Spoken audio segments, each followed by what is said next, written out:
I tested 22 Hasbro Beyblade X blades in order to find out which of the releases that Hasbro's come out with so far are the best for attack. And in order to do so, I battled over 400 different battles, each against a really powerful defense combo, Wizard Rod 570 Hexa, in Takara Tomi's Beyblade X Stadium. And the results may actually surprise you because they definitely surprised me. Before we get into this, let's go ahead and discuss our setup here. So first, obviously, we went with Takara Tomi's Beyblade X Stadium. Now you might be wondering, why am I using Takara Tomi's instead of Hasbro's if I'm testing Hasbro parts? And that's because I wanted to be a little bit more fair in terms of balance overall. Hasbro's Beyblade X Stadium is definitely attack focused, so the results would be skewed in the favor of the attack, which, you know, for this kind of thing might have helped, because on the other hand, Takara Tomi's could skew it in favor of the defense combo. So you can see some of that in some of the results that we got so far. Second, we just used a string launcher on a grip just so we have the most consistent launches. In order to get the results that we got, our technique was simple. We would simply launch Wizard Rod in the center, and off to the left of the stadium, as you can see, a little bit of wear marks down there. That's where we would launch our attack type. We did use 360 flat across the board and try to get the most consistent results. Keep it on an even playing field for all the blades involved in the testing. I did not want to skew it one way or another, using rush, using low flat, depending on the blade at hand. So some of the results could have been better based on the different parts we could have used. But like I said, we used 360 flat just for absolute consistency against the same defense combo every single time. And I tried to launch it the exact same way every single time, with a little bit of tilt off to the left to try to get not necessarily a flower pattern, but try to attack the center as much as possible and to try to hit the X rail as much as possible in order to get the strongest attacks. Now I did that 20 times for each blade, for 22 different blades, and I split up the blades into 4 different categories based on how successful they were or how they did compared to what I expected them to do. First, we're going to start with our jobbers. All right, these are the ones that did the absolute worst. Typically came in under 20% of victories. So 1 to 3 victories if they didn't get 0. So our list of jobbers includes Claw Leon, which only won 10% of the time, Scythe Incendio, which won 15% of the time, Gale Wyvern, which won 5% of the time, Arrow Wizard, which won 5% of the time, and Savage Bear, which won 10% of the time. Nothing too shocking there. Most of those are not known for attack types, of course. So those results are to be expected. Next, we have our Underachievers. These are the ones that either didn't do so well, typically won under 25% or under rather, or just did not perform as well as I had hoped them to do. You know, popular attack type blades that are used in competitive Beyblade X. I somehow didn't get the best results with them. And that's because of something called user error, of course. Now, with that said, you will also achieve different results depending on your launch technique, depending on the combo you're using to test, depending on the stadium. Obviously, like I said, Hasbro's tends to be more attack-oriented. So, with that said, let's go ahead and list off our Underachievers. Only winning 20% of the time, Sword Dran came in with 4 wins out of 20. Next, we have Chain Incendio, which shockingly did better than I expected, but still only won 5 out of the 20 battles for 25%. Then we have Sword Phoenix, which was a real bummer for me. I expected that to do a lot better. That, again, got 4 wins out of 20 battles. Same thing for the next Beyblade. Keel Shark only got 4 wins out of 20 battles.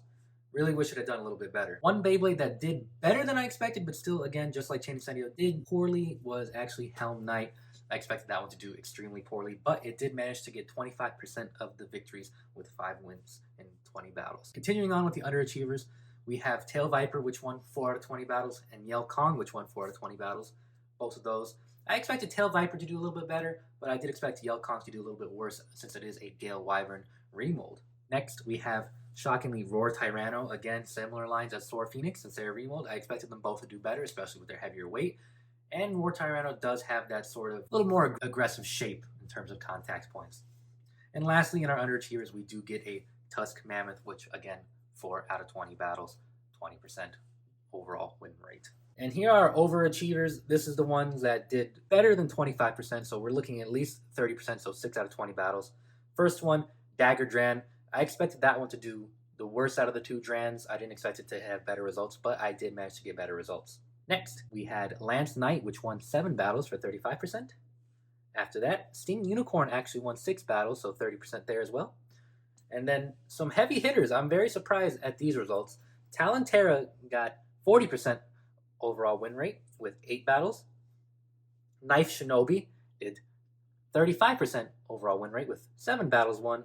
Steel Samurai got 6 battles won for a little 30%. Not too great, but better than I expected based on how Claw Leon did. And then this is the kind of results I expected for the attack types. I got Bite Croc with an 8 out of 20 battle win rate.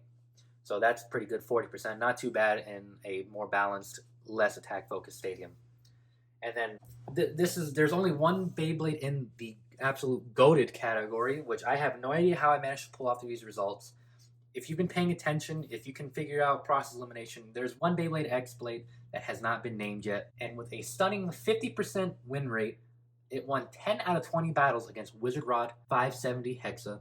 It was Horn Rhino. All right. Typically, that is an extremely poor blade. Knife Shinobi did about as well, a little bit worse than Rhino Horn, which again shocks me. I expected them both to be in that jobber status with Savage Bear. Horn Rhino, when I was doing my testing, was just consistently knocking around Wizard Rod. I might have a heavier mold. I'd have to check the weights. The shape is a little bit more attack oriented, of course, than defense as expected. It does have a lot of recoil in a very compact form, so that could have played some part into it, you know. So I don't want you to take these results as absolute gospel, you know. I don't want you to say, oh, I'm going to take Horn Rhino to a tournament and just completely sweep everybody with Horn Rhino. That's not what I'm telling you to do here. I'm telling you to also do your own testing. Use some of these results and see what you can find out. Especially one big flaw in my testing, for example, was just using one specific combo for the attack. It was just 360 flat all across the board, so I could get some form of consistency, right? And that's something that, you know, it doesn't necessarily work for every single blade. You know, I have a lot more success on low flat with Keel Shark, for example. Sword Phoenix, I tend to use more of a balance / defense combo with 560 point, you know, stuff like that. Rush is an excellent bit, of course, and you do get typically an extra spin dash as well, so you get a little bit more stamina when you're using the X-Rail there with Rush. Stuff like that does matter. And then, of course, I did not test any Takara Tomy exclusives so far, Beyblades that have only come out for Takara Tomy, so those are things like, you know, Dran Buster, right? Samurai Saber, Cobalt Dragoon. Those are Beyblades that do well in one way or another in the Takara Tomy metagame.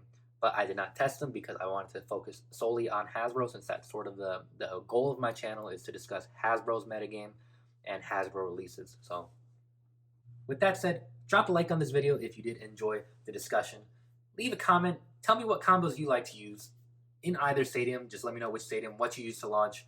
If you have similar random success with Horn Rhino, if you think I am absolutely garbage at Beyblade X, that, you know, Keel Shark should have did at least 10 out of 20 wins, you know, let's create some sort of discussion. I do want to talk to you guys about this kind of stuff because these are interesting results. Like I said, I did not expect any of this stuff to happen. I'm sure most of you are like, okay, none of this makes sense. This is not real. But, you know, I have everything in my little notebook here. This is what happened. These are the results I got. I'm just as surprised as you are. And then, as usual, subscribe for more Beyblade X content, more competitive Beyblade X content especially. I do enjoy making rankings and doing testing and stuff like that for you guys. So definitely want to do more of that in the future. You can go ahead and leave a comment if you have any other further ideas, like if you want me to test stamina blades, more defense combos, stuff like that. So you can go ahead and even leave combos for me to test down below as well. I want to thank you guys for watching, and I'll see you guys in the next video. Take it easy, guys.